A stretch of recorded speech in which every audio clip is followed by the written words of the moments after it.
Hello बच्चों, English के धमाकेदार गेस्ट पेपर के बाद आज हम लेकर आए हैं आपके बीच मैथ का एक गेस्ट पेपर। ठीक है ना।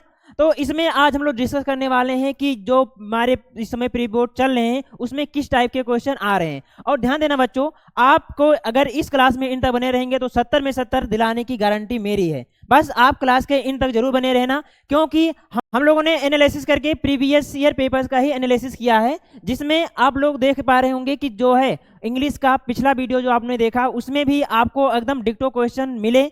तो बस उम्मीद है आप अगर इस क्लास के एंड तक बने रहेंगे तो आप 70 में 70 जरूर करके आएंगे। तो आइए सेशन को हम स्टार्ट करते हैं और आज के सवालों को हम करते हैं। ठीक है ना बच्चे, चलिए तो इसमें आइए देखते हैं पहला क्वेश्चन क्या है। ध्यान देना, पहला क्वेश्चन क्या कह रहा है, एक परमीय संख्या और एक अपरिमेय संख्या का योग होगा, यानी एक रेशनल नंबर और एक इरेशनल नंबर का योग क्या होता है, यानी सम उसका क्या होगा।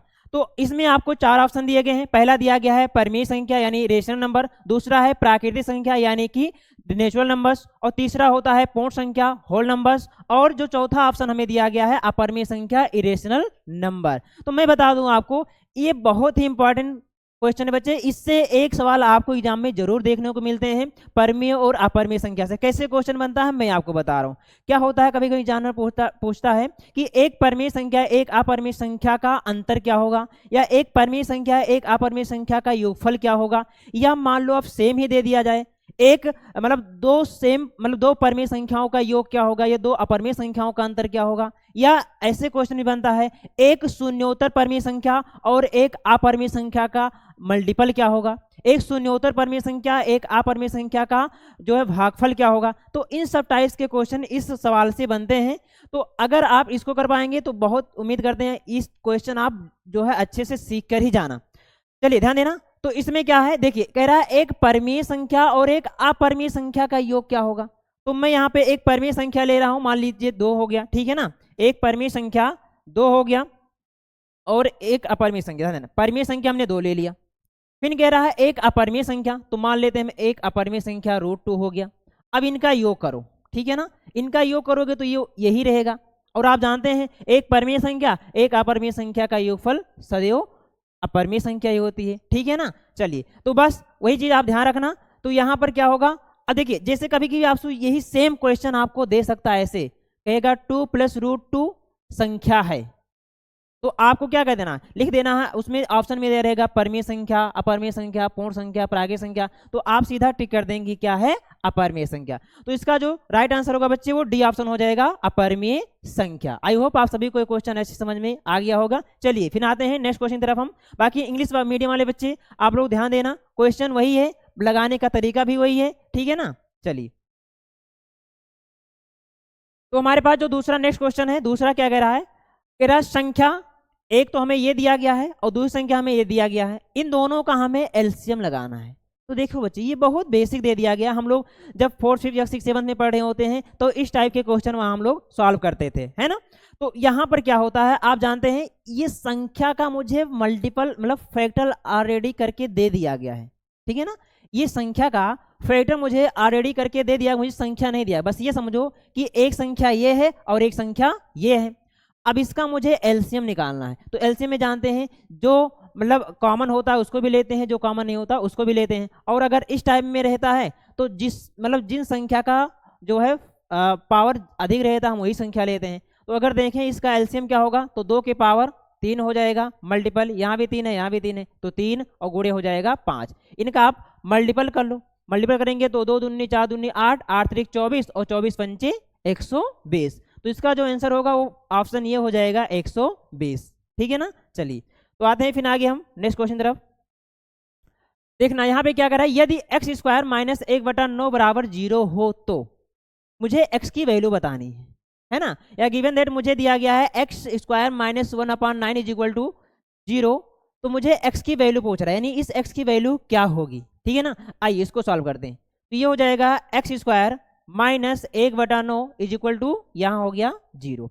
ये 1/9 इधर माइनस में, इसको हम जब उधर पक्षांतर करते हैं तो हो जाएगा प्लस में, तो x² = हो जाएगा 1/9, ठीक है ना। इधर माइनस में था, इधर आया तो प्लस में हो गया। अब क्या है, इधर स्क्वायर है, इधर जाएगा तो रूट में हो जाएगा, तो ये एक्स स्क्वायर हो जाएगा रूट में 1/9। इसका वर्गमूल निकालोगे तो +-1/3 हो जाएगा। ठीक है ना बच्चे, +-1/3 हो जाएगा। तो इसका जो आंसर होगा वो क्या हो जाएगा हमारा। चलिए बच्चों, तो आई होप आप सभी को ये क्वेश्चन बहुत ही अच्छे समझ में आया होगा। तो क्वेश्चन को हम थोड़ा फास्ट करेंगे बच्चे, बाकी ऐसे चलेंगे तो बहुत समय लग जाएगा, है ना। तो थोड़ा फास्ट तरीके से हम इसको करेंगे। तो यहाँ पे जो हमारे पास चौथा नंबर क्वेश्चन दिया गया, कह रहा है द्विघात बहुपद 4x² - 4x + 1 के शून्यकों का योगफल क्या होगा। बाकी यही क्वेश्चन आपको इंग्लिश में विधर टाइप करके दिया गया है, तो आप इसको कर लीजिएगा। ठीक है ना। अब आप जानते हैं कि शून्यकों का योगफल क्या होता है, शून्यकों के योगफल और शून्यंकों में क्या संबंध होता है। आइए तो सीधा आप इसको करेंगे, यानी शून्यंकों का योगफल बराबर यानी अल्फा प्लस बीटा बराबर क्या होता है, जानते हैं -b/a। ठीक है ना। तो यहाँ b का मान -4 है, तो माइनस माइनस क्या हो जाएगा +4 बटे में a का मान भी 4 है, तो ये कट के बच्चे हो जाएगा यहाँ पर सीधा 1। ठीक है ना, ये माइनस माइनस प्लस हो जाएगा, तो इसका जो ऑप्शन होगा वो सी हो जाएगा, यानी कि 1 होगा, है ना। चलो तो आते हैं फिर आगे हम। देखिए हमारे पास 5वां नंबर क्वेश्चन कह रहा है 2y = 3x - 1 और 2x + 3y = 5 के हल होंगे। तो आई होप इसको कर सकते हो आप लोग, बहुत आसान क्वेश्चन है। चलिए ठीक है, आगे बढ़ते हैं फिर, ध्यान देना। क्या कह रहा है, बिंदु -3, -5 की मूल बिंदु से दूरी होगी। ठीक है ना। तो अगर इस टाइप के क्वेश्चन आपको मिलता है तो ध्यान देना, इससे भी 2-3 टाइप्स के क्वेश्चन बनते हैं। यहाँ तो हमसे मूल बिंदु से पूछ रहा है, हमसे कभी कभी पूछता है कि एक्स अक्ष से दूरी क्या होगी, कोई बिंदु दे देगा, वाई से दूरी क्या होगी। ठीक है ना। तो जब एक्स अक्ष से दूरी पूछे तो आपको वाई के मान लिख देना है, जब वाई अक्ष से आपको दूरी पूछे तो आपको एक्स का मान लिख देना है। फिलहाल यहाँ हमसे पूछ रहा है क्या, मूल बिंदु से दूरी। तो मूल बिंदु से दूरी आप जानते हैं फॉर्मूला क्या होता है, रूट में x² + y²। तो वैसे आप -3 का स्क्वायर करेंगे तो -3 का स्क्वायर हो जाएगा, प्लस -5 का स्क्वायर कर दीजिए रूट में, तो ये हो जाएगा 9 और प्लस में हो जाएगा 25। ठीक है ना। तो रूट में यहाँ हो जाएगा बच्चे 34। ठीक है ना, रूट में क्या हो जाएगा 34। तो इसका जो राइट आंसर होगा वो बी ऑप्शन हो जाएगा, यानी रूट में 34 ये मूल बिंदु से इसकी दूरी हो जाएगी। ठीक है ना। चलिए अब देखिए हमारे पास जो कि 5वां नंबर क्वेश्चन हो गया, 6वां 7वें नंबर पे आते हैं। ठीक है ना। 7वां क्या कह रहा है, समीकरण 2x² + 5x + 4 = 0 के मूल होंगे। तो इसके हमसे मूल पूछ रहा है, तो मूल आप जानते हैं क्या होता है, विविधकर b² - 4ac। अगर 0 के बराबर होता है तो उसके मूल वास्तविक और समान होते हैं, अगर 0 से छोटा होता है तो उसका कोई वास्तविक मूल नहीं होता है, अगर 0 से बड़ा आता है तो उसके 2 मूल वास्तविक होते हैं और असमान होते हैं। तो आइए यहाँ पर देखते हैं इसके मूल कैसे होंगे। तो सबसे पहले आप b² - 4 तो b का मान 5 है, तो यहाँ हो जाएगा 5 का स्क्वायर यानी 25 हो जाएगा, -4a, a का मान 2 है और फिर c का मान 4 है। सॉल्व करिए इसको, तो 25 क्या हो जाएगा, 4 दूनी 8 और 8 चौक 32, तो यहाँ माइनस का हो जाएगा 32। अब 32 में से आप 25 को हटा देंगे तो माइनस क्या हो जाएगा 7, माइनस का 7 जो कि ये 0 से क्या है छोटा, तो इसके कोई वास्तविक मूल नहीं होंगे, तो यहाँ लिख देंगे कि ये वास्तविक नहीं है। ठीक है ना, यानी वास्तविक मूल इसके नहीं होंगे। आई होप समझ में आया होगा। तो आते हैं फिर 8वें नंबर क्वेश्चन की तरफ हम, ध्यान देना। 8वां क्या कह रहा है कि यदि एक त्रिभुज PQR और एक त्रिभुज XYZ दो समरूप त्रिभुज इस प्रकार हैं कि कोण P = 49 डिग्री और कोण Y = 57 डिग्री है, तो कोण R बराबर कितने डिग्री होगा, हमसे ये पूछ रहा है। तो यहाँ पे हम सीधा दो ऐसे ट्राइंगल बना लेते हैं। एक ट्राइंगल हमारा हो जाएगा PQ और R, एक दूसरा ट्राइंगल आप बना लीजिए। दूसरा ट्राइंगल क्या है हमारे पास, X Y और Z। अब ध्यान देना, हमें दो कोण दिए गए, कह रहा है कोण P जो है 49 अंश है, तो ये 49 हो गया, कोण Y ये जो है 57 डिग्री का हो गया, 57 अंश हो गया। ठीक है ना। अब जानते हैं समरूप त्रिभुज के संगत कोण बराबर होते हैं। ठीक है ना, संगत कोण बराबर होते हैं, तो ये 49 डिग्री का है तो ये भी 49 डिग्री का होगा। ठीक है ना, ये भी 49 डिग्री का हो जाएगा। हमसे किस कोण का मान पूछ रहा है, कोण R का मान पूछ रहा है, यानी इस कोण का मान पूछ रहा है, तो ये 57 है तो ये भी 57 हो जाएगा। ठीक है ना। अब अगर मुझे कोण R का मान पूछ रहा है और आप जानते हैं कि त्रिभुज के तीनों अंतः कोणों का योग 180 अंश होता है, तो आप 57 और 49 को जोड़ लीजिए। 57 और 49 को जोड़ेंगे तो हो जाएगा यहाँ 106 डिग्री। ठीक है ना, 106 डिग्री हो जाएगा। अब 106 इन दोनों कोणों का योग है, तो तीसरा कोण जो होगा बच्चे वो 74 डिग्री का हो जाएगा। आप 180 में से 106 घटाओगे तो 74 आ जाएगा। ठीक है ना, तो इसका जो राइट आंसर होगा वो 74 अंश का हो जाएगा। ठीक है ना, आई होप समझ में आया होगा आप सभी को। बाकी इसी का ये इंग्लिश मीडियम वाले बच्चों के लिए भी टाइप किए हैं आप सवाल, इसको देख लेना। ठीक है ना। चलो बच्चे अब आते हैं हम अगले क्वेश्चन की तरफ। क्वेश्चन नंबर 9 क्या कह रहा है हमसे कि एक बिंदु Q से एक वृत्त पर स्पर्श रेखा की लंबाई, है ना, स्पर्श रेखा की लंबाई 24 सेंटीमीटर तथा बिंदु Q से वृत्त के केंद्र से 24 सेंटीमीटर है, तो वृत्त की त्रिज्या होगी। तो सबसे पहले आप ध्यान देना, एक हम यहाँ सर्कल बना लेते हैं। देखो ये वृत्त हो गया, ठीक है ना। हमसे क्या कह रहा है, वृत्त है। अब कह रहा है एक बिंदु Q से एक वृत्त पर स्पर्श रेखा की लंबाई। तो मान लेते हैं कोई बिंदु ये Q है ना, इस Q से इस वृत्त पर एक स्पर्श रेखा की लंबाई, है ना, ये स्पर्श रेखा की लंबाई मान लेते हैं PQ है, जिसकी लंबाई हमें दिया गया है 24 सेंटीमीटर। फिर हमसे कह रहा है कि जो है बिंदु Q की वृत्त से केंद्र से दूरी, है ना, बिंदु Q से जो है वृत्त के केंद्र से दूरी, एक मिनट, इस Q को यहाँ आप ले लो, Q जो स्पर्श रेखा है ना, Q, एक मिनट, बिंदु Q यही रहेगा, है ना। बिंदु Q से मान लेते ये केंद्र का क्या है, केंद्र O हो गया। कह रहा है कि बिंदु Q की वृत्त के केंद्र से दूरी 25 सेंटीमीटर है, तो केंद्र से जो इसकी दूरी होगी बच्चों 25 सेंटीमीटर है, ठीक है ना। अब हमसे क्या कह रहा है कि इसकी त्रिज्या कितनी होगी, तो कहीं ना कहीं ये हमारा जो है क्या है, समकोण त्रिभुज बना रहा है। अब समकोण त्रिभुज में आप पाइथागोरस प्रमेय लगाओगे तो ये कर्ण है और ये आधार है, तो मुझे लंब निकालना है। तो आप जानते हैं कर्ण का स्क्वायर नहीं 25 हो जाएगा 625 और 24 का स्क्वायर हो जाएगा हमारा 576 हो जाएगा। इसी का आप रूट कर देंगे, घटाने पर आ जाएगा बच्चे यहाँ 49 और रूट 49 की वैल्यू हो जाएगी 7। तो यानी यहाँ पर जो हमारा वृत्त के त्रिज्या होगी वो 7 सेंटीमीटर हो जाएगी। तो यहाँ पर जो ऑप्शन ए होगा वो सही हो जाएगा, ठीक है। चलो बच्चे आते हैं आगे। फिर हम क्या है हमारा 10वां नंबर क्वेश्चन कह रहा है 1 माइनस कॉस स्क्वायर ए का मान होगा, ठीक है ना। 1 माइनस कॉस स्क्वायर ए का मान क्या होगा, तो आप सभी जानते हैं 1 माइनस कॉस स्क्वायर थीटा बराबर होता है साइन स्क्वायर थीटा। ये तो एक प्रकार से हमें वही दे दिया है, फॉर्मूले ही दे दिया गया है। चलो अब देखते हैं हमारा जो नेक्स्ट क्वेश्चन है, कह रहा है 12 सेंटीमीटर त्रिज्या वाले एक वृत्त के त्रिज्य खंड का क्षेत्रफल क्या होगा जिसका कोण मुझे 60 अंश दिया गया है। तो हम जानते हैं त्रिज्य खंड का क्षेत्रफल होता है थीटा बटे 360 पाई आर स्क्वायर। तो थीटा की जगह थीटा का मान रखोगे तो यहाँ 60 हो जाएगा, 60 बटे में 360। वैसे मुझे जो आंसर दिया गया है पाई में दिया गया, तो मुझे पाई की वैल्यू रखने की आवश्यकता नहीं है, मल्टीपल में।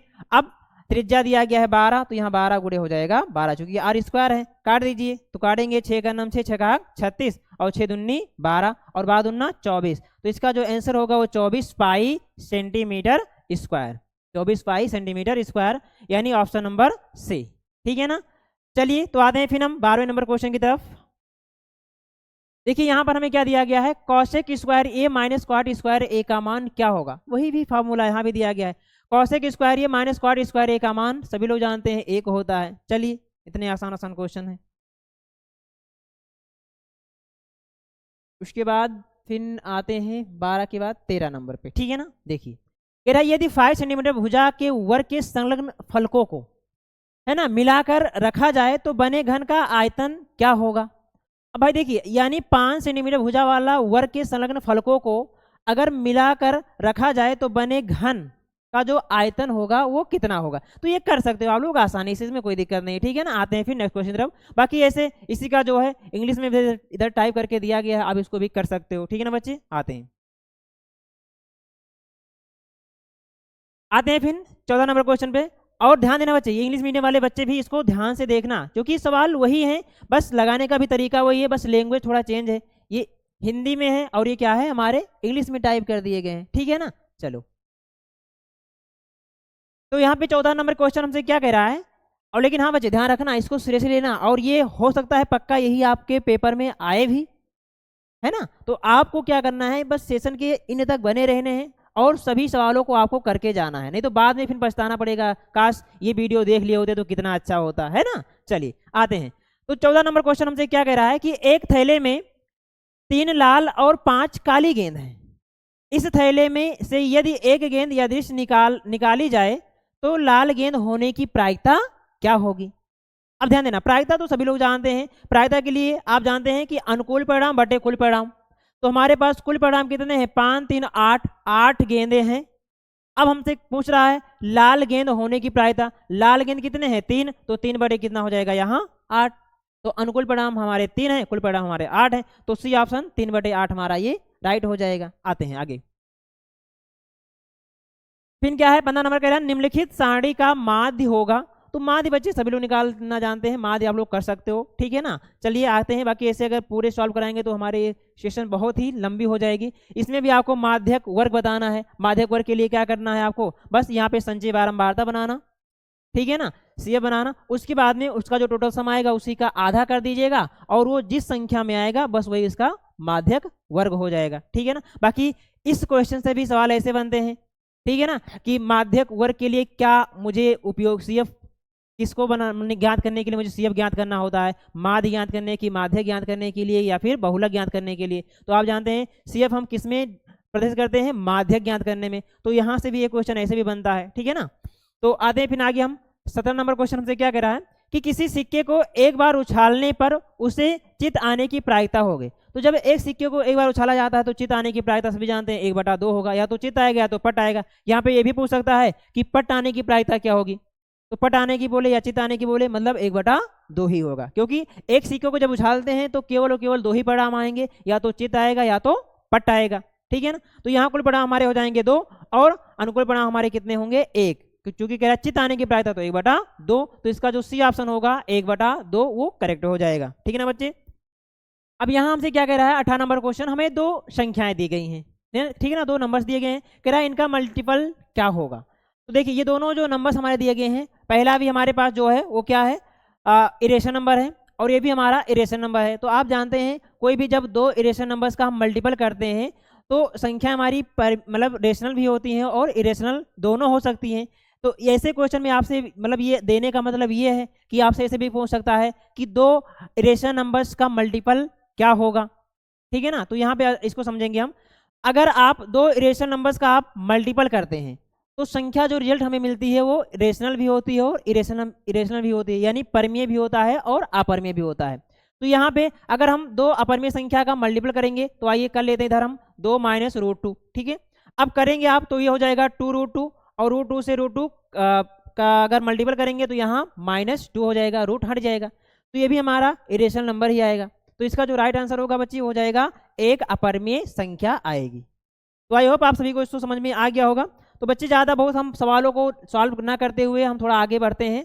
आइए अब हम जो है 15 हो गया हमारा, अच्छा 15 तो हो ही गया था, ध्यान देना। सीधा हम आते हैं 2 नंबर जो है 2 नंबर वाले क्वेश्चन की तरफ, ठीक है। इसमें क्या कह रहा है हमसे, फर्स्ट क्वेश्चन कह रहा सभी प्रश्न हल कीजिए। तो बच्चे ये बहुत इंपॉर्टेंट है, ये 2 नंबर्स में आता ही आता है।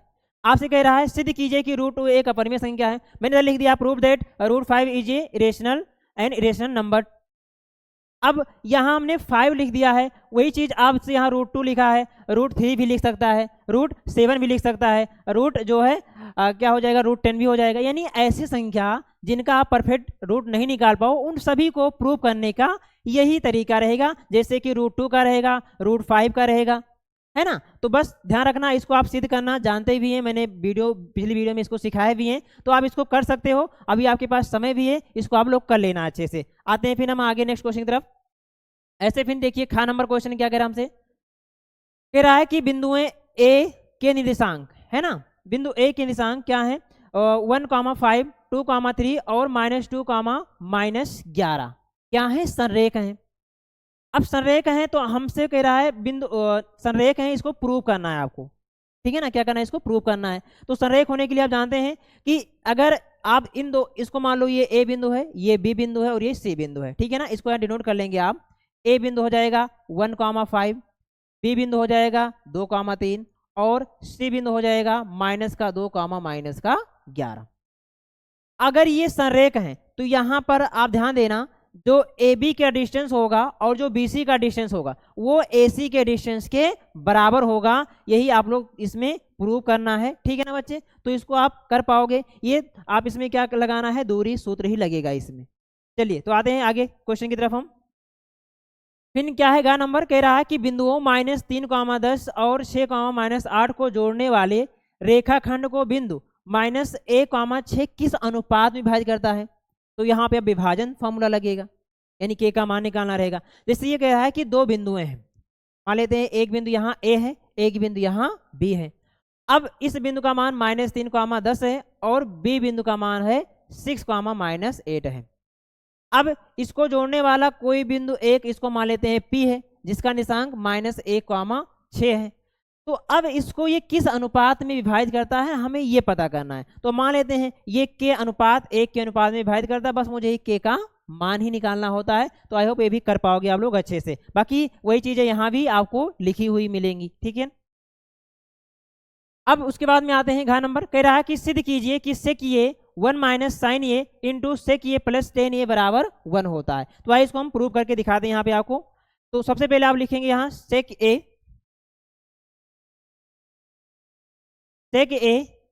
बराबर क्या हो जाएगा,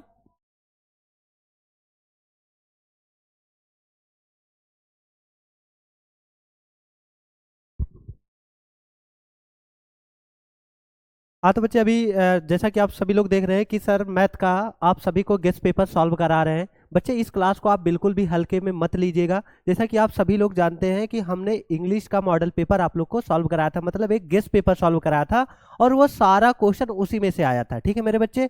और मैं चाहता तो उसमें मैं और ज़्यादा आपको डिटेल यानी कि लगभग उस पेपर से 80% मैं अपने पेपर से फंसा सकता था, लेकिन मेरा मोटिव ये था कि आप कंप्लीट पढ़ के जाओ और उसमें जो मेन चीज़ें हैं यानी कि कम टाइम में। देखिए अब मैथ का पेपर है 21 को लगभग, तो आपको 5-6 दिन का बीच में टाइम मिल रहा है, तो इसलिए आपको ये पूरा पढ़ाया जा रहा है। बट मेरी वीडियो आपको लगभग शायद 10 घंटे पहले या 12 घंटे पहले आपके पेपर के मिली थी, तो इस वजह से मैंने उसमें बहुत ज़्यादा सॉल्व नहीं कराया कि आप इतने टाइम पे रिवीजन कैसे कर पाओगे।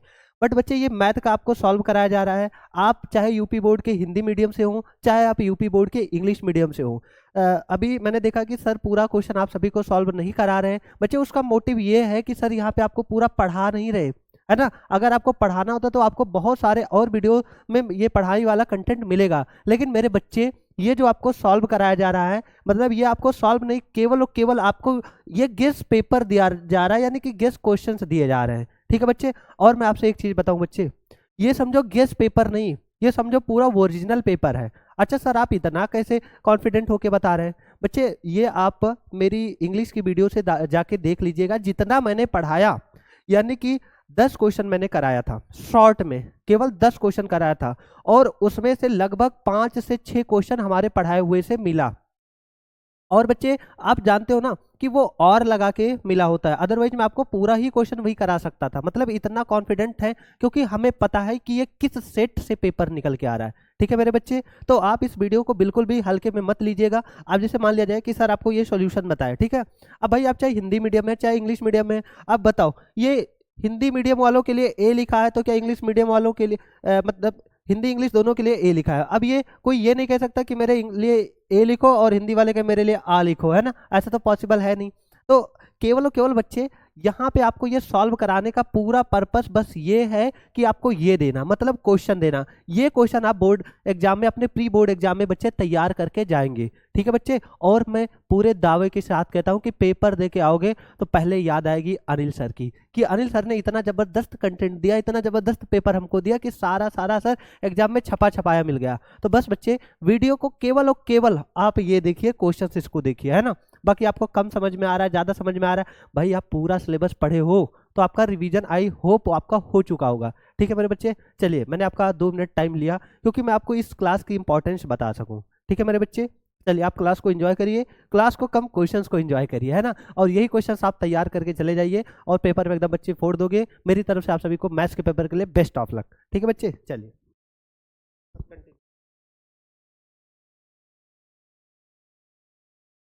जैसा कि अभी सर ने आपको सभी को बताया, क्या करना है आपको, क्लास को बस केवल आपको सवालों को एंजॉय करके देखना है, ठीक है ना। सवालों को आपको क्या करना है, केवल एंजॉय तरीके से आपको इसको देखना है। तो बाकी आपको ध्यान बताया ही सर ने कि सवाल अभी मैं पूरा आपको सॉल्व नहीं करवा रहा हूँ, बस केवल आपको मैं सवालों से मिलवा रहा हूँ। आप इसको देखना और देख कर अच्छे से आप लोग एग्जाम में जाइएगा, ठीक है ना। चलो तो ये सवाल आप लोग कर लीजिएगा, वैसे आसान है बहुत ज़्यादा वैसे, ठीक है ना। तो इसको आप कर पाओगे अच्छे से, है ना। आते हैं फिर आगे हम नेक्स्ट क्वेश्चन की तरफ। चलिए तो हमारे पास जो अंगा नंबर क्वेश्चन कह रहा है, क्या कह रहा है कि त्रिज्या 10 सेंटीमीटर वाले एक वृत्त के त्रिज्य खंड का क्षेत्रफल ज्ञात कीजिए जिसका कोण 120 अंश दिया गया बच्चे, ठीक है ना। कितना दिया गया, 120 अंश दिया गया है। तो अब ध्यान देना, आप जानते हो कि जो है वृत्त के त्रिज्या खंड का क्षेत्रफल का फार्मूला क्या होता है, उसी फार्मूले पे आपको इसको रख देना है। थीटा बटे 360, थीटा बटे 360 पाई आर स्क्वायर। अब यहाँ थीटा का मान 120 अंश दिया गया, 120 अंश लिख देना। ठीक है ना। फिर 360 गुणे पाई, पाई का मान 22/7 होता है, आप सभी जानते हैं। त्रिज्या आर का मान 10 सेंटीमीटर दिया गया है, तो 10 गुणे 10 हो जाएगा, कैलकुलेशन कर लेना, त्रिज्या खंड का क्षेत्रफल निकल के आ जाएगा, आसानी से आप लोग कर लेना। पर लिखने का आप सिस्टमेटिक तरीका ध्यान रखना, ऐसे सवालों को लिखने के लिए आप लिखना हल लिखना दिया गया है, त्रिज्या बराबर 10 सेंटीमीटर, ठीक है ना, थीटा बराबर 120 अंश, ठीक है ना, तो इसे त्रिज्या खंड का क्षेत्रफल बराबर थीटा बटे 360 पाई आर स्क्वायर, फिर बराबर मान रख देना, कैलकुलेशन कर देना, आपका आंसर आ। चलिए क्या कह रहा है कि निम्नलिखित आंकड़े किसी उपकरण के जीवन काल घंटों में, है ना, की सूचना देते हैं। घंटों में क्या करते हैं कि सूचना देते हैं। अब जीवन काल घंटों में दिया गया है और इसकी बारंबारताएं दी गई हैं, और उपकरणों का मुझे कह रहा है औसत ज्ञात कीजिए। औसत मतलब माध्य, क्या निकालना है, माध्य। तो देखिए बच्चे, माध्य ज्ञात करने के 3 तरीके होते हैं, ठीक है ना। तीनों तरीकों में से आप जो भी आपको तरीका उपयुक्त लगे उसको आप लगा करके सीधा इसका मान आप निकाल लेना। सांख्यिकी बहुत आसान होता है, बस केवल फार्मूले आप पे आपको रख देना है, कैलकुलेशन कर देना, आ जाएगा आराम से इसका आंसर। चलिए आते हैं फिर आगे नेक्स्ट क्वेश्चन तरफ। बस मैं केवल आपको, है ना, क्वेश्चन से केवल मिलवा रहा हूँ, है ना, कोई इसको सॉल्व करवा नहीं रहे हैं, बस इतना ध्यान रखना आप लोग। आइए क्वेश्चन नंबर 2 पर आते हैं। क्वेश्चन नंबर 2 में ये जो का नंबर है बच्चे, ठीक है ना, क्या नंबर क्या करें हमसे ध्यान देना। ये जो का नंबर है, द्विघात बहुपद x square minus 2x minus 8 के शून्य ज्ञात कीजिए तथा शून्यकों तथा गुणांकों के बीच संबंध की सत्यता की जांच कीजिए। बहुत इंपॉर्टेंट सवाल है। इस टाइप का एक क्वेश्चन आपके बोर्ड एग्जाम में जरूर देखने को मिलेंगे, तो इसको आप लोग अच्छे से ध्यान रखना, ठीक है ना। शून्यांकों में संबंध क्या होते हैं और गुणांकों में संबंध क्या होते हैं, शून्यांकों और गुणांकों में संबंध आपको सत्यापित करना रहता है। तो ये सवाल आप करना, इसको अच्छे से सभी को आता है, कर पाओगे आप लोग, ठीक है ना। आते हैं नेक्स्ट। हाँ ठीक है, खा नंबर देखिए आप क्या कह रहा है, 2 क्रमागत धनात्मक पूर्णांक ज्ञात कीजिए जिनके वर्गों का योगफल 365 है। तो इसको मैं बता दे रहा हूँ आपको कैसे करना है। देखिए मुझे 2 क्रमागत धनात्मक पूर्णांक ज्ञात करना है जिनके वर्गों का योगफल आपको 365 दिया गया है। आप कैसे लिखोगे, यहाँ पे लिखना हल माना, ठीक है ना। आप जानते हो क्रमागत धनात्मक पूर्णांक क्या होते हैं, धनात्मक पूर्णांक यानी 1 से लेकर के, यानी 1 से लेकर के इनफाइनाइट तक के, है ना, वो जो होते हैं वो पॉजिटिव हमारे इंटीजर्स होते हैं। तो यानी 1 से लेकर के अनंत तक की जितनी भी संख्या होती है तो हमारे धनात्मक पूर्णांक ही होते हैं। तो यहाँ पे हमसे कह रहा है 2 क्रमागत धनात्मक पूर्णांक है जिनके वर्गों का योगफल 365 है, उन्हें ज्ञात करना है। तो हम मान लेते हैं, माना जो है पहला क्रमागत धनात्मक पूर्णांक, ठीक है ना, धनात्मक पूर्णांक माना पहला क्रमागत धनात्मक पूर्णांक जो है x है। अब देखिए दूसरा क्रमागत धनात्मक पूर्णांक कैसे आएगा, इससे 1 के बाद 2 कैसे आएगा, 1 में जब 1 जुड़ेंगे तब 2 आएगा, इसलिए यहाँ दूसरा, है ना, आप लिखेंगे दूसरा क्रमागत धनात्मक पूर्णांक। तो दूसरा क्रमागत जो धनात्मक पूर्णांक आएगा वो आ जाएगा x + 1 हो जाएगा। अब हम आते हैं प्रश्नानुसार, तो यहाँ लिखेंगे हम प्रश्नानुसार। तो प्रश्न के अनुसार आइए, प्रश्न हमसे कह रहा है इनके वर्गों का योगफल 365 है। तो इनके वर्गों का जब योगफल करेंगे तो x स्क्वायर प्लस में x + 1 का होल स्क्वायर, इनके वर्गों का जो योगफल है वो 365 है, तो यहाँ 365 हो जाएगा। अब इसको सॉल्व करेंगे, एक द्विघात समीकरण मिलेगा आपको, उसको सॉल्व करना, x का मान आएगा, आप आसानी से इसको निकाल पाओगे, ठीक है ना बच्चे। चलो तो आते हैं फिर नेक्स्ट क्वेश्चन की तरफ, हम आप लोग इसको कर लीजिएगा घर पे।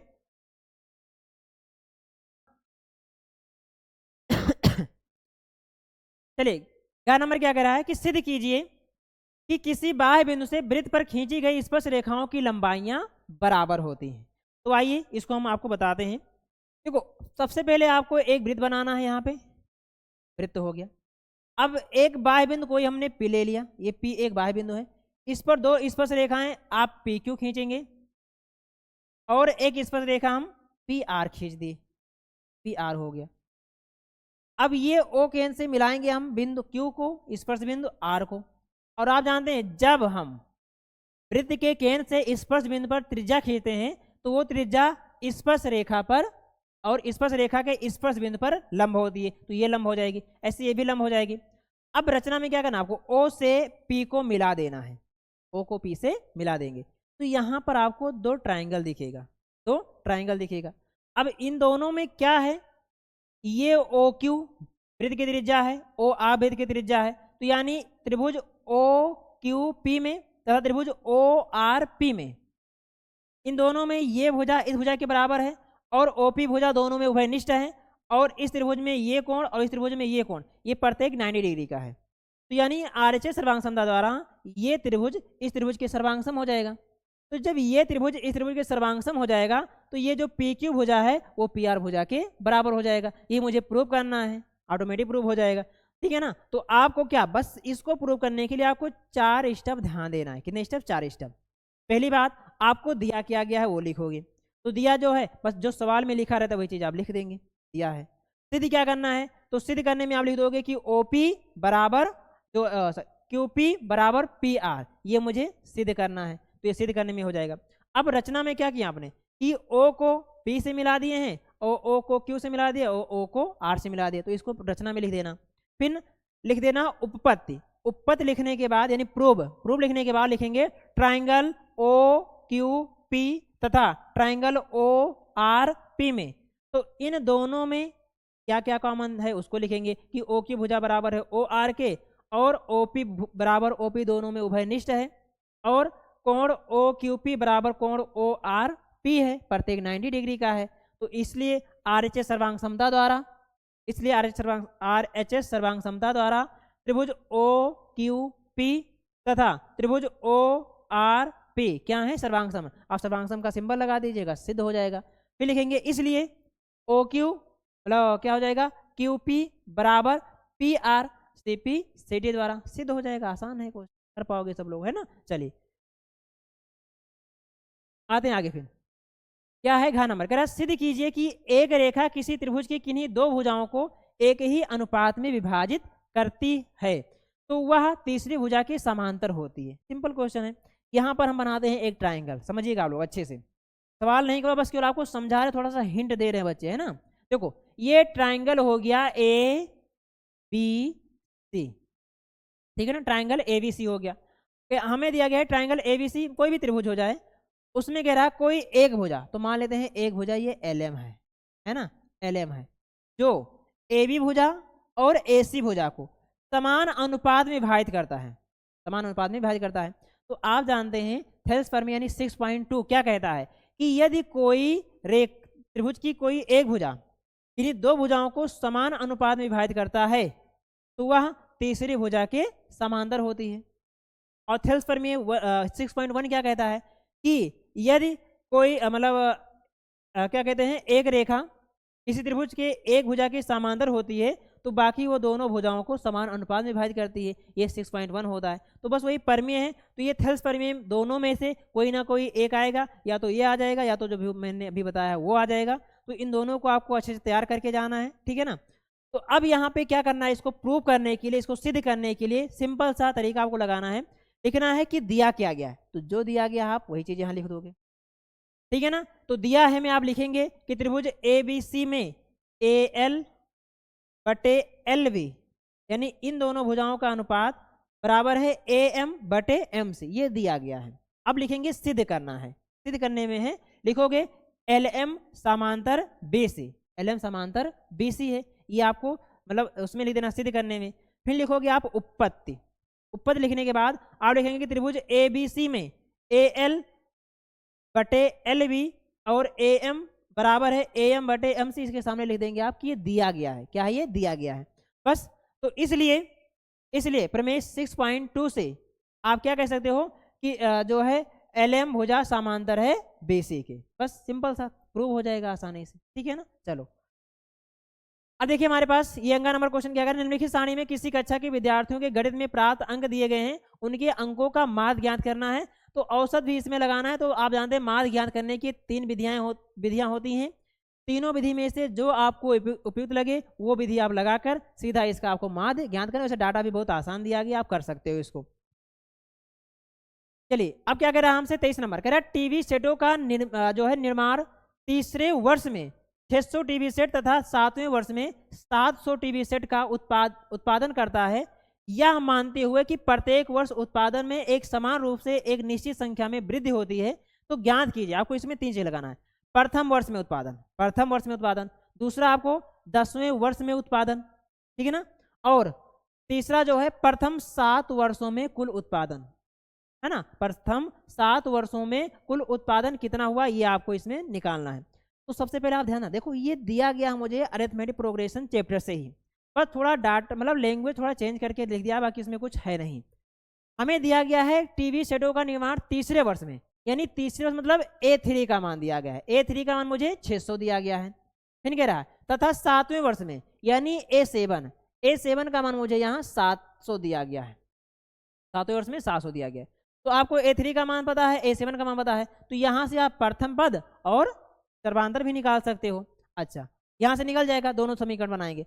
अब तीसरा क्या करा, यानी हमसे पहले में प्रथम पद पूछ रहा है, प्रथम वर्ष में उत्पादन, और दूसरे में मुझे 10वें वर्ष में उत्पादन, ये 10वां पद पूछ रहा है, और तीसरे में हमें प्रथम 7 वर्षों में कुल उत्पादन मतलब प्रथम 7 यानी A7 यानी S7 का मान पूछ रहा है हमसे, समझ में आया ना, S7 का मान पूछ रहा है।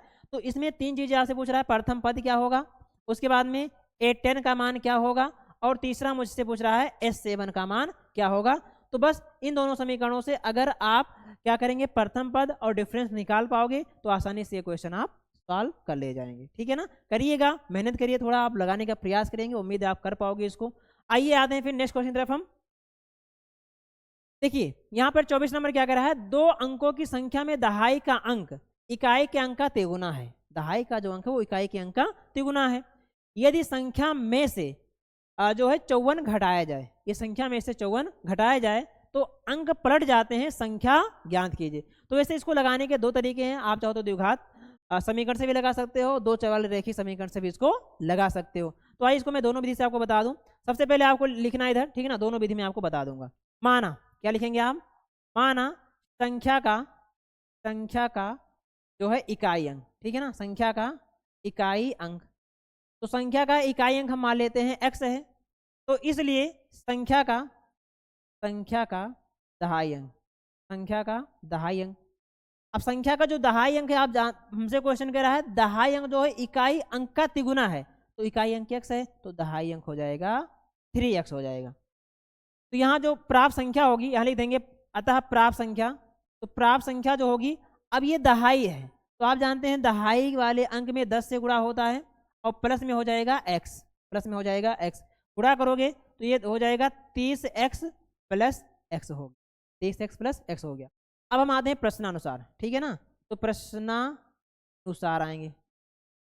तो प्रश्न कह रहा है ये जो संख्या आपने लिया है ना, जो संख्या आपने माना है, अगर इसमें से हम 54 घटा दें, है ना, अगर इसमें से हम 54 घटा दें तो संख्या पलट जाती है, क्या पलट जाती है, तो संख्या पलटेगी। तो पहली संख्या हमारी थी 10 गुणे 3x, तो अब यहाँ हो जाएगी 10 गुणे x और प्लस में हो जाएगा यहाँ 3x, संख्या पलट गई जब हमने संख्या में से 54 को घटा दिया तब। अब सॉल्व करिए आप इसको, 30 और 1 यहाँ हो जाएगा 31x और माइनस 54 बराबर 10 तिहाई, सॉरी 10 का x से गुणा होगा 10x होगा, 10x में 3 जुड़ेगा तो यहाँ हो जाएगा 13x। अब इधर 13 प्लस में है, इधर आएगा तो माइनस में हो जाएगा, तो 31x माइनस 13x और बराबर ये हो जाएगा 54। घटाओगे 31x में से 13x जाएगा तो 18x यहाँ आ जाएगा, है ना, 18x बराबर यहाँ हो जाएगा 54। 18x से गुणा कर रहा है, उधर जाएगा तो भाग करेगा, तो 54 बटे में ये 18 हो जाएगा, तो 18 का नाम 18 यहीं 54। तो यहाँ से जो x की वैल्यू आ जाएगी वो 3, तो x की वैल्यू 3 आ गई, तो यहाँ लिखोगे अतः वह संख्या होगी, अतः वह संख्या, यानी 10 गुणे 3x आपने माना था, 3x प्लस x था, तो जहाँ जहाँ x है वहाँ वहाँ आप 3 लिख दो, तो 3 गुणे 3 प्लस 3 हो जाएगा, ठीक है ना। तो 3 3 9 और 9 10 90 और 90 और 3 93, तो वो जो संख्या होगी वो 93 हो जाएगी। अब देख पा रहे हैं आप कि दहाई जो अंक है वो इकाई अंक का तिगुना है, दहाई जो अंक है इकाई अंक का तिगुना है। और उसके बाद में अगर इस संख्या में से 93 में से आप 54 घटा दो, 54 घटाओगे तो संख्या पलट जाती है, यानी कि अब ये 39 हो जाएगा। घटा के देखना आप, है ना, अगर आप 93 में से 54 को घटाओगे तो 39 ही आएगा। आई होप इसको कर पाओगे। अब इसी को अगर आपको करना हो तो 2 चर वाले रेखीय समीकरण से भी आप कर सकते हो। कैसे? 2 चर वाले रेखीय समीकरण से कैसे करोगे आप?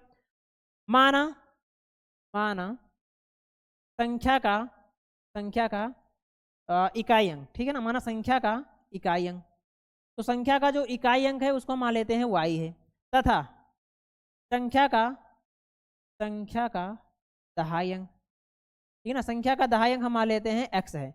अतः प्राप्त संख्या, अतः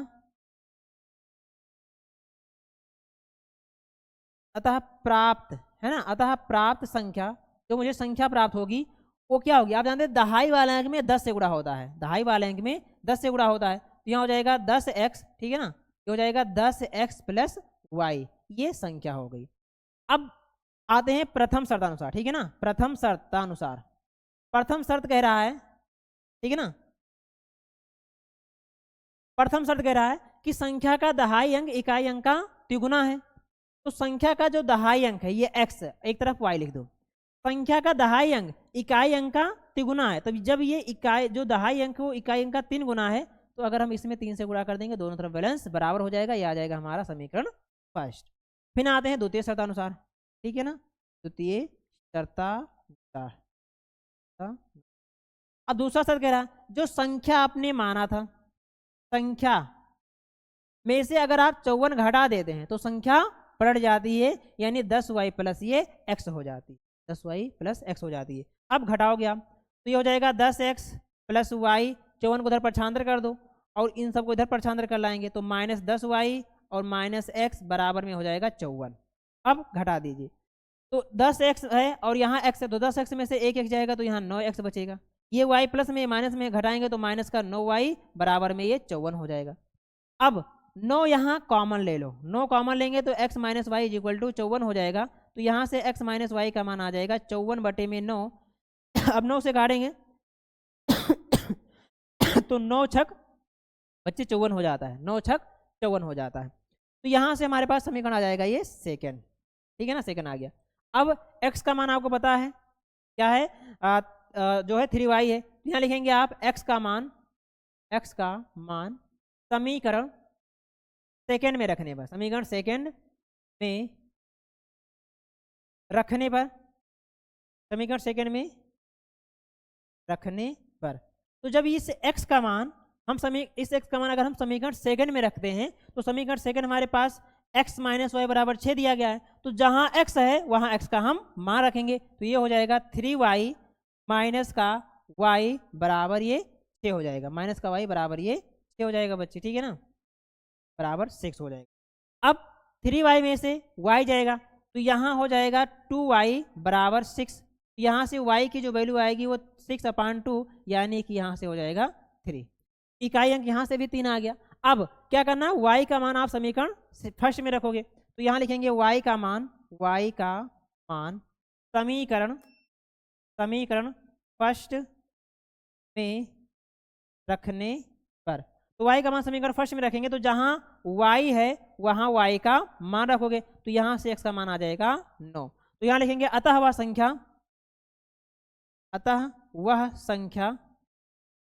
संख्या क्या है, यानी 3x, एक मिनट, x का मान आया है 10x, ये हो जाएगा 10x प्लस y, तो x का मान 9 कितना है, 9 है, तो 9 दाहिम 90 और y का मान 3 है, तो यहाँ से हो जाएगा 93। तो आई होप दोनों विधि से आपको समझ में आ गया, जो आपको उपयुक्त लगे, जो आपको ज़्यादा समझ में आए वो आप लगा सकते हो, है कि नहीं ना। चलो आते हैं फिर आगे हम नेक्स्ट क्वेश्चन तरफ। चलिए, तो ये हमसे क्या कह रहा है, प्रश्न नंबर 24 कह रहा है एक मीनार के पाद बिंदु से भवन के शिखर का उन्नयन कोण 30 अंश है और भवन के पाद बिंदु से मीनार के शिखर का उन्नयन कोण 60 अंश है। यदि मीनार 50 मीटर ऊंची हो तो भवन की ऊंचाई ज्ञात कीजिए। बहुत सिंपल है, बहुत आसान है, मैं आपको केवल फिगर बना दे रहा हूं, आप इसको जरूर कर पाएंगे। देखो एक तरफ आप इधर बना लीजिए बच्चे मीनार, क्या बना लेंगे आप, मीनार, तो ये मीनार हम मान लेते हैं ए बी हो गया, ठीक है ना, और एक तरफ आप इधर मान लो ये भवन हो गया, भवन आप मान लीजिए सी डी हो गया, ये भवन सी डी हो गया। अब प्रश्न जैसा कह रहा है वैसा करिए आप, कह रहा है कि जो है एक मीनार के पाद बिंदु से, तो मीनार हमने ए भी माना है, इसके पाद बिंदु ये हो गया, पाद बिंदु से शिखर यानी भवन के शिखर का उन्नयन कोण 30 अंश है, तो भवन के शिखर का जो उन्नयन है वो 30 अंश का, ठीक है ना, ये भवन के शिखर का उन्नयन कोण यहाँ 30 अंश हो गया बस। अब क्या करें आगे, और एक भवन के पाद बिंदु से, और जो दूसरा प्रश्न कह रहा हम कि भवन के पाद बिंदु से, अब इस भवन का जो ये पाद बिंदु है ये हो गया, पाद बिंदु से मीनार के शिखर का उन्नयन कोण, मीनार के शिखर का उन्नयन कोण कितना है? 60 अंश है, ठीक है ना, 60 अंश है। तो यहाँ आप लिख दोगे 60 अंश। फिर क्या है आगे पूछिए, देख कह रहा है उसको देखिए आप लोग, कह रहा है कि यदि मीनार 50 मीटर ऊंची हो, यदि मीनार 50 मीटर, ठीक है ना, यदि मीनार 50 मीटर ऊंची हो तो हमसे पूछ रहा है इस भवन की ऊंचाई क्या होगी, इस भवन की ऊंचाई क्या होगी। तो बच्चे ध्यान देना, क्या करना है आपको, सिंपल लिखना है कि जो है मीनार जो है, माना मीनार एबी की ऊंचाई, माना क्या इसमें आपको दिया ही क्या है, तो लिख देना है कि मीनार एबी की ऊंचाई, ठीक है ना, आपको लिखना है कि मीनार एबी की ऊंचाई 50 मीटर है तथा भवन डीसी, भवन की ऊंचाई क्या है? डीसी, जिसकी ऊंचाई आप मान लीजिए ये एच मीटर है, भवन की ऊंचाई आप एच मीटर मान लो। तो क्या करना है आपको, सबसे पहले आप लेना है जो है समकोण त्रिभुज सी बी ए में, चाहे ए बी सी ऐसे भी लिख सकते हो, है ना, समकोण त्रिभुज ए बी सी में क्या है, आप लगाओगे tan, tan 60 अंश, तो tan 60 अंश लगाओगे तो यहाँ से आपको जानते हो tan का संबंध लंब और आधार से होता है, तो यहाँ से आपको फिर ये आधार पता चल जाएगा, ये आधार पता चल जाएगा, ठीक है। तो जब ये आधार पता चल जाएगा उसके बाद में फिर आपको लिखना है कि जो है समकोण त्रिभुज डी सी बी में, फिर यहाँ आप tan 30 अंश लगाओगे, तो जब tan 30 अंश लगाओगे तो आपको जब ये पता रहेगा तो आप सीधा इसका मान एस का मान निकाल सकते हो, बहुत सिंपल है, आसानी से कर पाओगे, ठीक है ना। चलो इसको आप लोग कर लीजिएगा।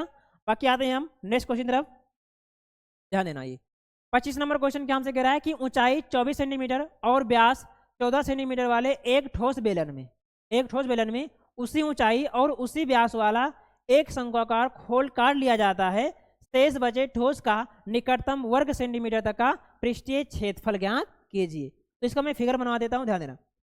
क्या कह रहा है, ऊंचाई 24 सेंटीमीटर और व्यास 14 सेंटीमीटर वाले एक ठोस बेलन में से, ठीक है। तो पहले यहां बेलन बना लेते हैं, तो बच्चे ये हो गया बेलन, ये हो गया बेलन, यहां पर ये बेलन हो गया, इसकी ऊंचाई, बेलन की जो ऊंचाई है वो 24 सेंटीमीटर है, तो बेलन की ऊंचाई ये 24 सेंटीमीटर हो गया, और व्यास 14 सेंटीमीटर, और इस बेलन का जो व्यास है वो 14 सेंटीमीटर है। अब क्या कह रहा है आगे, कह रहा है कि एक ठोस बेलन में से उसी ऊंचाई और उसी व्यास वाला एक शंक्वाकार खोल काट लिया जाता है, तो इसी ऊंचाई और इसी व्यास वाला एक शंक्वाकार इसमें से क्या किया जाता है, मतलब काट कर निकाल, यानी खोल काट कर निकाल लिया जाता है। तो अब जो शेष बचा है, ये जो शेष बचा है इसका निकटतम वर्ग सेंटीमीटर तक का हमसे पूछ रहा है पृष्ठीय क्षेत्रफल ज्ञात कीजिए, इसका पृष्ठीय क्षेत्रफल क्या होगा हमसे ये पूछा जा रहा है। तो अब ध्यान देना, इसमें पृष्ठीय क्षेत्रफल यानी संपूर्ण पृष्ठीय क्षेत्रफल निकालने के लिए आप जानते हैं आपको पहले बेलन का वक्र पृष्ठीय क्षेत्रफल निकालना पड़ेगा, उसमें फिर आपको ऐड करना है इस शंकु का वक्र पृष्ठीय क्षेत्रफल, फिर उसमें प्लस करना आपको नीचे जो वृत्त बना गया है उसका भी क्षेत्रफल आपको इसमें ऐड करना है। तो अब मुझे शंकु का अगर वक्र पृष्ठीय क्षेत्रफल निकालना पड़ेगा तो मुझे इसकी तिर्यक ऊंचाई पता करनी पड़ेगी। तो तिर्यक ऊंचाई कैसे पता करेंगे, आप ध्यान रखना, इस पूरे व्यास की ऊंचाई जो है 7 सेंटीमीटर है, तो इसकी जो ऊंचाई होगी वो 24 सेंटीमीटर हो जाएगी, क्योंकि आप जानते हैं जो शंकु की बेलन की ऊंचाई है वही हमारी शंकु की भी ऊंचाई है, तो शंकु की ऊंचाई यहाँ 24 सेंटीमीटर हो जाएगा। तो आप चलिए इसको मैं सॉल्व भी करवा देता हूँ। यहाँ पे क्या लिखेंगे आप, हल लिखेंगे कि बेलन की ऊंचाई, ठीक है ना, बेलन की ऊंचाई, तो बेलन की जो ऊंचाई दिया गया है वो 24 सेंटीमीटर है, तथा बेलन का व्यास लिख दो, है ना, बेलन का व्यास दिया गया, त्रिज्या बाद में लिखेंगे, तथा बेलन का व्यास, तो बेलन का व्यास हमें दिया गया है 14 सेंटीमीटर, तो इसलिए बेलन की त्रिज्या, है ना, बेलन की त्रिज्या, तो बेलन की जो त्रिज्या आएगी वो आ जाएगी यानी 14/2 बराबर 7 सेंटीमीटर। इसलिए शंकु की, है ना, शंकु की भी त्रिज्या, इसलिए शंकु की त्रिज्या बराबर हो जाएगा 7 सेंटीमीटर, क्योंकि जितना शंकु की त्रिज्या होगा उतने बेलन की भी त्रिज्या होगी। अब यहाँ लिखेंगे तथा शंकु की ऊंचाई, शंकु की ऊंचाई, तो शंकु की जो ऊंचाई होगी वो हो जाएगी 24 सेंटीमीटर, ठीक है ना, 24 सेंटीमीटर। तो हम यहाँ लिखेंगे, आपको लिखना है कि शेष बचे, या अभी आप तिर्यक ऊंचाई निकालना पड़ेगा, तो यहाँ लिखेंगे हम शंकु की तिर्यक ऊंचाई, शंकु की जो है क्या हो जाएगा, शंकु की तिर्यक ऊंचाई, ठीक है ना बच्चे, शंकु की तिर्यक ऊंचाई।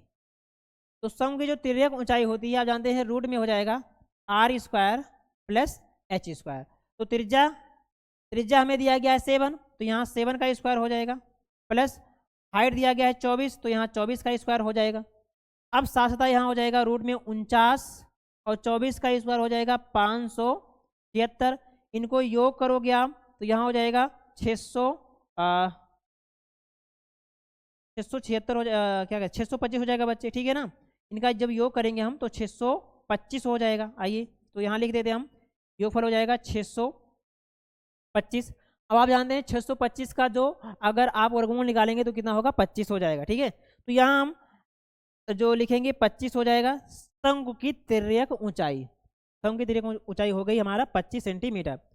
अब उसके बाद में क्या करना आपको, यहाँ पे लिखना आपको कि इस ठोस बर्तन का यानी जो हमारे पास ठोस बचा है उसका संपूर्ण पृष्ठीय क्षेत्रफल क्या होगा। तो संपूर्ण पृष्ठीय क्षेत्रफल के लिए आप लिखेंगे कि बेलन का वक्र पृष्ठीय क्षेत्रफल, तो आप जानते हैं बेलन का वक्र पृष्ठीय क्षेत्रफल होता है 2πr/h, प्लस में हो जाएगा शंकु का वक्र पृष्ठीय क्षेत्रफल, तो शंकु का वक्र पृष्ठीय क्षेत्रफल होता है πr/l, तो πr/l हो जाएगा, प्लस में वृत्त का क्षेत्रफल, तो वृत्त का क्षेत्रफल होता है πr²। उसी पे मान रख देना, कैलकुलेशन करना, इसका आपको आंसर जो है आसानी से निकल के आ जाएगा।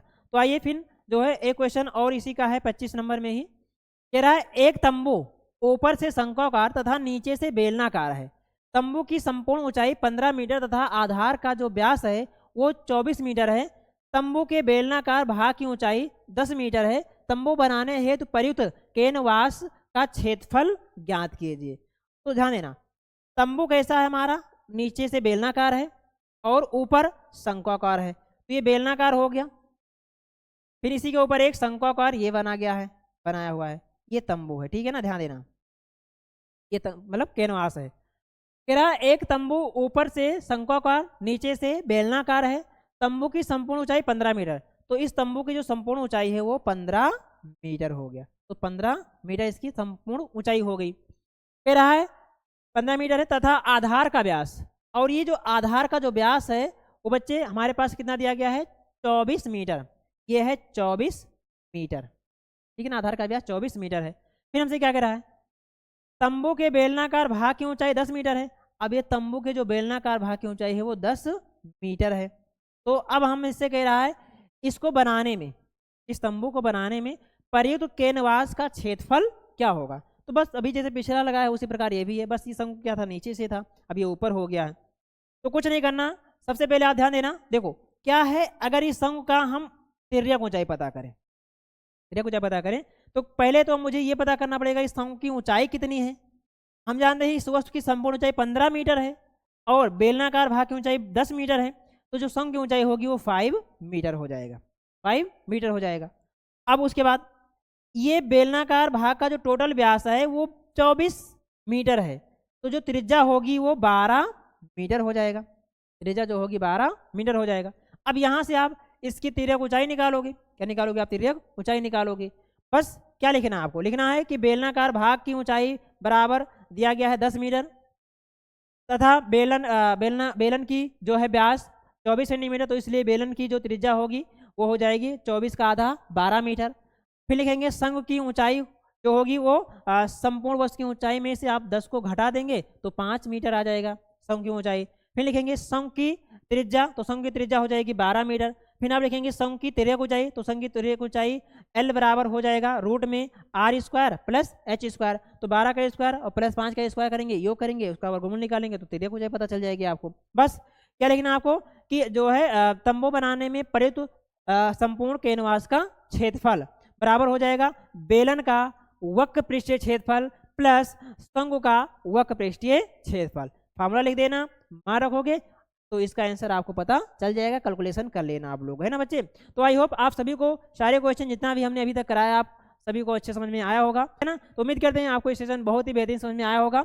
मैंने सारे क्वेश्चन नहीं करवाए हैं, बस केवल आपको बता दिए हाँ इस टाइप के क्वेश्चन आ सकते हैं, बस आपको मेहनत अच्छे से करना है, तैयारी भरपूर करके जाना है और पेपर में बहुत अच्छा परफॉर्मेंस जरूर करेंगे, ठीक है ना। तो आइए इन्हीं शुभकामनाओं के साथ आज की सेशन को हम समाप्त करते हैं। बाकी आपके प्री बोर्ड के लिए best of luck, best of luck. चलिए, धन्यवाद।